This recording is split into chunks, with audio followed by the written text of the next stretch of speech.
Hey, what's up YouTube? Lightsaber Samurai here, back again for another video, and welcome to another episode of State of the Community. This is the video series where I talk about burning issues that are happening in our lives, in YouTube, or everything else between. And this time I have a bit of a message for all of the YouTubers out there who feel like the YouTube algorithms are screwing them over. They're just not getting enough traction, and yada yada yada. And basically I've got 5 words for you. You need to work harder. Let's talk about it.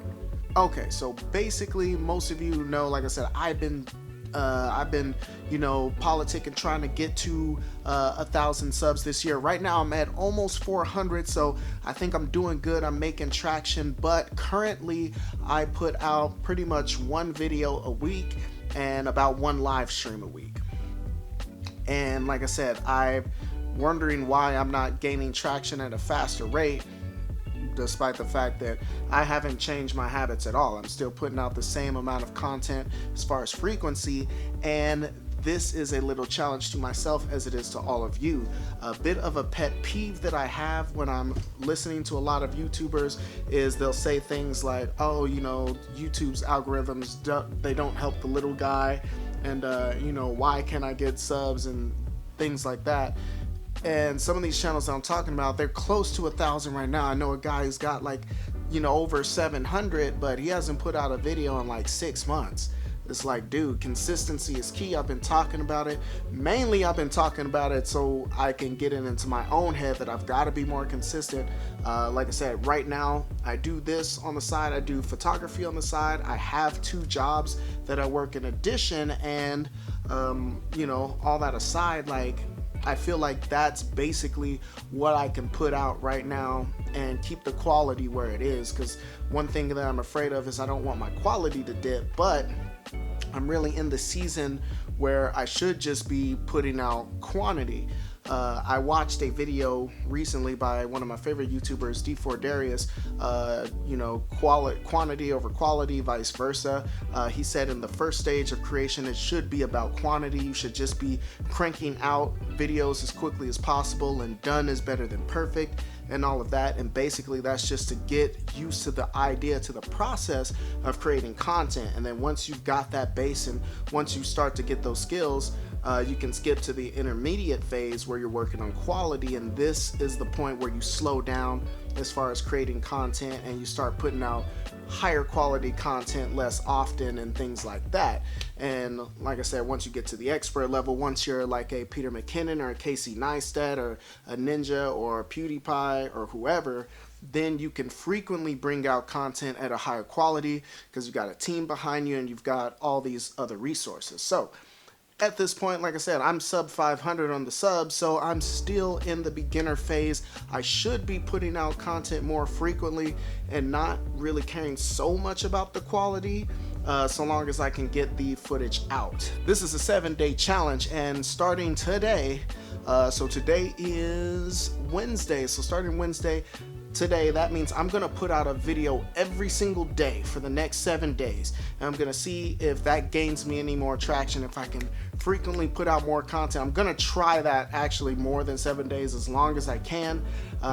So like I said, I'm gonna try not to let the quality dip too much.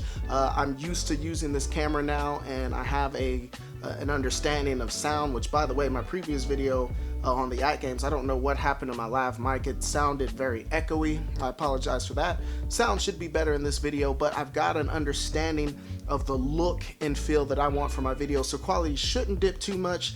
The main thing for me is capturing gameplay footage and editing that in and things like that. I'm also trying to work on a new intro, so I've been shooting some footage for that, so that should be coming shortly. But like I said, this is basically just a rant because I'm tired of hearing YouTubers complain about, oh, woe is me, I can't get any subs, I can't do this, I can't do that, YouTube is screwing me over, when the fact of the matter is they're just not working hard enough. You're not putting out content often enough for people to care, to be engaged. So I myself am going to put my money where my mouth is, and I'm going to try that myself. I'm going to try to put out 1 video every day even if it's just a talking head video like this. But like I said, I'll try to sprinkle in some B-roll, try to make it a little interesting for you, and try to keep the production values as high as I can. But the priority is going to be getting the video out, which is going to be tricky because I'm actually off tonight for my second job, but I'm going to be working my second job for the rest of the week until Sunday, so that should be tricky. But like I said, even if I just review one game at a time or talk about something real quick, like I said, I am going to try harder to get a video out every day. And so that's pretty much all I can think of as I've been ranting. So without further ado, one thing that I mentioned is if you could drop something in the comments. I'm going to start reading comments from the previous video. I mentioned that a while ago and then forgot all about it. So like I said, the last video was the @Games video, 3 things that @Games did better than Sega. So let's read a couple of those comments now.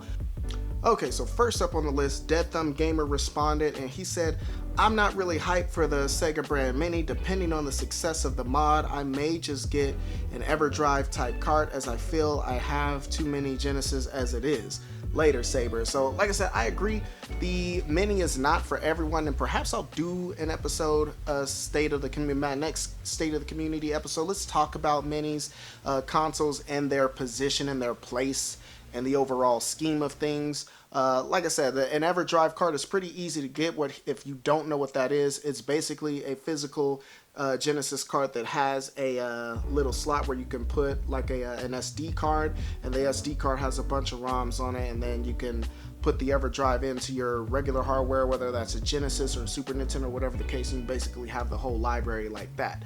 And like I said, the Genesis came out with 3 models in its day, and he says he has too many of them as it is. And like I said, then there's the @Games and the Genesis Mini, and @Games released like 3 versions of their Genesis too. So like I said, definitely there are a ton of alternatives to purchasing a mini console. You don't have to blow the bread and spend $80 on that, especially for that generation. 4th generation is very easy to emulate, and there's a ton of emulators out there, and you can mod most of your consoles now. And like I said, I've got a Wii that's modded with the entire Sega and Super Nintendo library, and even got some import stuff on it. So like I said, not necessary, but in some ways it's cool to have, and we'll talk about that in the next State of the Community. Next, Anime Freak said the thing with Mortal Kombat is it would have given the console an M rating. For some reason, the ESRB didn't rate the @Games version with the mature rating. Some people wouldn't be able to purchase it. But other than that, I agree with you. I picked up the Genesis Mini and loved it, and sadly, I heard too many negative things about the @Games version, so I passed on it due to all the shovelware and really bad sound emulation. So he's talking about Mortal Kombat. I mentioned in the video that they missed that opportunity on the licenses. Mortal Kombat was huge for the Sega Genesis, and the fact that they left the blood in, and the @Games version had Mortal Kombat, but the Sega Genesis Mini did not. And that's interesting because those are mature rated games, and the @Games should have received a mature rating. But as I look at it right behind me, I think it's only got a T rating on it, which is interesting. So I guess just a slight slip up on @Games part, but yeah, so like I said, absolutely right on that. Knight Rider 9000 says, great highlights, great video. Knight Rider 9000, who's also a YouTuber you should check out. Thanks, I appreciate that. Same thing for Gamers Addict, says, great video. I'll wait for a price drop and probably pick it up, which is probably what I will do. Dr. Josh the Real Gamer says he got to get one in a couple of weeks. Skyler says I will be on the lookout for one. He wants one. Spinny MCG says awesome video with great points. And he was talking about how he played the @Games. And one thing I forgot to mention is that it also has save states.